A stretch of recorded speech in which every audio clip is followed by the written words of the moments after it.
Welcome to 99 TV. నేను Brahmanaidu. Jubilee హిల్స్లో కాంగ్రెస్ వైపు ఆంధ్ర ఓటర్లు గత వారం రోజుల నుంచి కూడా ఈ చర్చ తెలంగాణ రాజకీయాల్లో చాలా జోరుగా నడుస్తుంది. 2023 తెలంగాణలో జరిగినటువంటి సార్వత్రిక ఎన్నికలు కనుక ఒకసారి పరిశీలిస్తే బలమైనటువంటి తెలుగుదేశం పార్టీ ఇక్కడ పోటీ చేయలేదు. గ్రేటర్ హైదరాబాదులో తెలుగుదేశం పార్టీకి పట్టు ఉంది. అదేవిధంగా ఖమ్మం లాంటి జిల్లాల్లో కూడా తెలుగుదేశం పార్టీకి పట్టు ఉంది. కానీ తెలుగుదేశం పార్టీ 2023 ఎన్నికల్లో తెలంగాణలో పోటీ చేయలేదు. 2018 ఎన్నికల్లో తెలుగుదేశం పార్టీ తెలంగాణలో కాంగ్రెస్ పార్టీతో కలిసి పోటీ చేసింది. అంటే కాంగ్రెస్ పార్టీతోటి తెలుగుదేశం పార్టీకి తెలంగాణ రాజకీయాల వరకు చూస్తే 2018 నుంచి ఒక మంచి సత్సంబంధం ఉందని అనుకోవచ్చు. అయితే ఆ తర్వాత ఆంధ్రప్రదేశ్కి వచ్చేసరికి 2024లో బీజేపీతో జతకట్టారు. టీడీపీ, బీజేపీ, జనసేన 3 రాజకీయ పార్టీలు కలిసి ఎన్నికలకు వెళ్ళి 164 స్థానాలు సాధించారు. అయితే బహిరంగంగా బీజేపీ తోటి తెలుగుదేశం పార్టీ పొత్తులో ముందుకు వెళ్తూ ఉంది. కానీ తెలంగాణ రాజకీయాలకు వచ్చేసరికి రేవంత్ రెడ్డి ప్రస్తుతం తెలంగాణ రాష్ట్ర ముఖ్యమంత్రిగా ఉన్నారు. ఆయన మొదటి నుంచి కూడా చంద్రబాబు నాయుడు గారికి అత్యంత ఆత్మీయుడు అని చెప్పేసి అందరికీ తెలిసినటువంటి అంశమే. ఎందుకంటే రేవంత్ రెడ్డి గారు తెలుగుదేశం పార్టీలోనే మొట్టమొదటి ఎమ్మెల్యేగా గెలిచినటువంటి పరిస్థితి. అలాంటి రేవంత్ రెడ్డి గారికి చంద్రబాబు నాయుడు గారికి మధ్య మంచి సత్సంబంధాలు ఉన్నాయి. అయితే ఎన్నికలప్పుడు అంటే 2023 తెలంగాణలో ఎన్నికలు జరిగాయి కాబట్టి ఆ ఎన్నికలకు ముందు చంద్రబాబు నాయుడు గారిని ఆంధ్రప్రదేశ్లో జగన్మోహన్ రెడ్డి గారి ప్రభుత్వంలో అరెస్ట్ చేసి జైల్లో పెట్టిన అంశం అందరికీ తెలిసిందే. ఆ తరుణంలో ఇక్కడ అప్పుడు అధికారంలో ఉన్నటువంటి కేసీఆర్ గారి ప్రభుత్వం కేటీఆర్ గారు ఇష్టానుసారంగా చంద్రబాబు నాయుడు గారి గురించి మాట్లాడినటువంటి పరిస్థితి.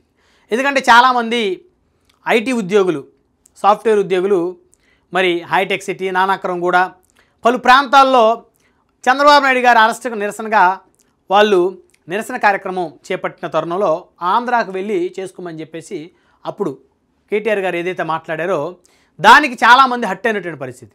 అంటే ఆ ఎపిసోడ్ అంతా కూడా అబ్జర్వ్ చేస్తే చంద్రబాబు నాయుడు గారికి రేవంత్ రెడ్డి గారు అత్యంత సన్నిహితుడు అవటం, అదేవిధంగా చంద్రబాబు నాయుడు గారు అరెస్ట్ అయిన తర్వాత కేటీఆర్ గారు 2-3 సందర్భాల్లో చంద్రబాబు నాయుడు గారి మీద నోరు జారటం.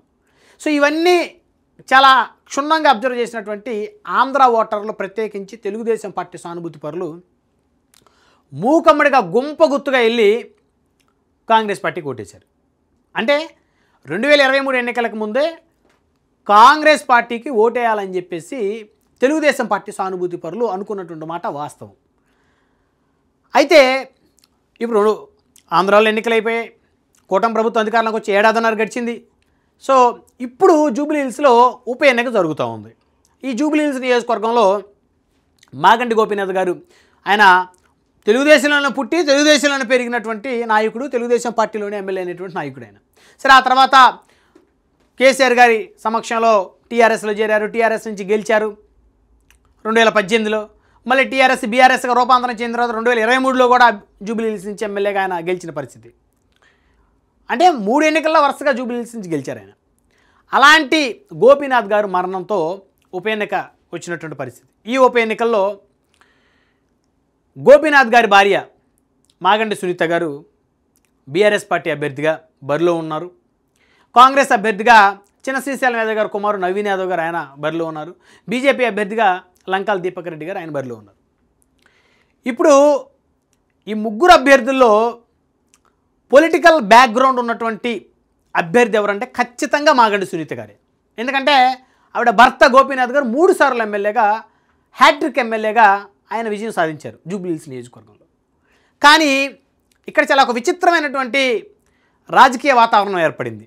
మాగంటి గోపీనాథ్ గారికి అమ్మ సామాజిక వర్గం, తెలుగుదేశం పార్టీ సానుభూతిపరుడు. ఆయన బీఆర్ఎస్లోకి వెళ్ళినప్పటికీ కూడా చంద్రబాబు నాయుడు గారిని కానీ లోకేష్ గారిని కానీ ఎక్కడా కూడా ఒక మాట తూలిన పరిస్థితి లేదు.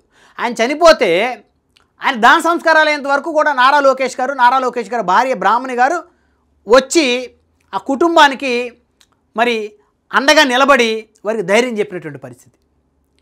అంటే చంద్రబాబు నాయుడు గారి కుటుంబ సభ్యులకి మాగంటి గోపీనాథ్ గారికి అంత అనుబంధం ఉందని ఖచ్చితంగా చెప్పాలి. సో ఇప్పుడేం జరుగుతోంది, చాలామంది అనుకున్నారు జూబ్లీహిల్స్ నియోజకవర్గంలో మరి కమ్మ సామాజిక వర్గం కానీ టీడీపీ సానుభూతి పరులు కానీ మాగంటి గోపీనాథ్ గారి వైపు మొగ్గు చూపుతారేమోనని. కానీ ఆ పరిస్థితులు కనిపించటం లేదు. ఎందుకంటే ఒక నియోజకవర్గం చూసుకునే దానికన్నా ఓవరాల్గా రాష్ట్ర వ్యాప్తంగా మరి చంద్రబాబు నాయుడు గారు సంబంధించి ఆయనకు అత్యంత ఆత్మీయుడు అని చెప్పేసి రేవంత్ రెడ్డి గారికి మద్దతు ఇచ్చిన పరిస్థితి గత ఎన్నికల్లో. ఆయన గెలిచారు.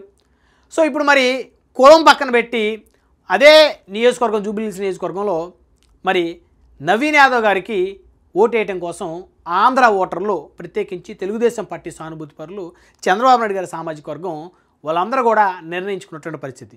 గత 2-3 రోజులు అబ్జర్వ్ చేస్తే చంద్రబాబు నాయుడు గారి సామాజిక వర్గం చెందినటువంటి ఇన్ఫ్లుయెన్సర్లు ఎవరైతే ఉన్నారో జూబ్లీహిల్స్ నియోజకవర్గంలో వారందరితోటి రేవంత్ రెడ్డి గారు ఒక మీటింగ్ కూడా నిర్వహించారు ఒక ఫంక్షన్ హాల్లో.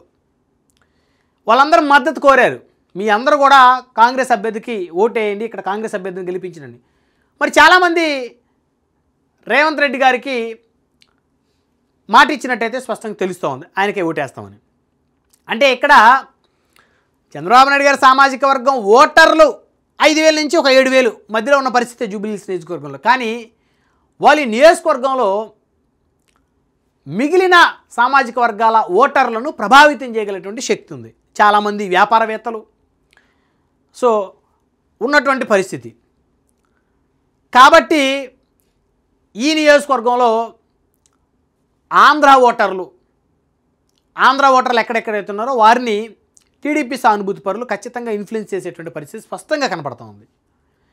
సో కాబట్టి ఆంధ్ర ఓటర్ల మెజారిటీ మద్దతు జూబ్లీహిల్స్లో కాంగ్రెస్ వైపు అని అయితే ఖచ్చితంగా చెప్పొచ్చు మనం. ఎందుకంటే ఎక్కడ కూడా చంద్రబాబు నాయుడు గారు లేకపోతే లోకేష్ గారు వాళ్ళు ఎక్కడ కూడా మాగంటి గోపీనాథ్ గారు భార్యకి మద్దతు ఇవ్వమని ఎక్కడ బహిరంగంగా మాట్లాడిన పరిస్థితి కాదు. సో ఇలాంటి తరుణంలో మాగంటి గోపీనాథ్ గారి కుటుంబం కన్నా కూడా రేవంత్ రెడ్డి గారికే ఎక్కువ ప్రయారిటీ. తెలుగుదేశం సానుభూతి పరులు చంద్రబాబు నాయుడు గారి సామాజిక వర్గం వారితోటి అసోసియేషన్ అయినటువంటి మిగతా సామాజిక వర్గాలు ఆంధ్ర ఓటర్లు ఎవరైతే ఉన్నారో వాళ్ళందరూ కూడా కాంగ్రెస్ పార్టీ వైపే మొగ్గు చూపుతున్న పరిస్థితులు అయితే స్పష్టంగా కనపడతా ఉన్నాయి.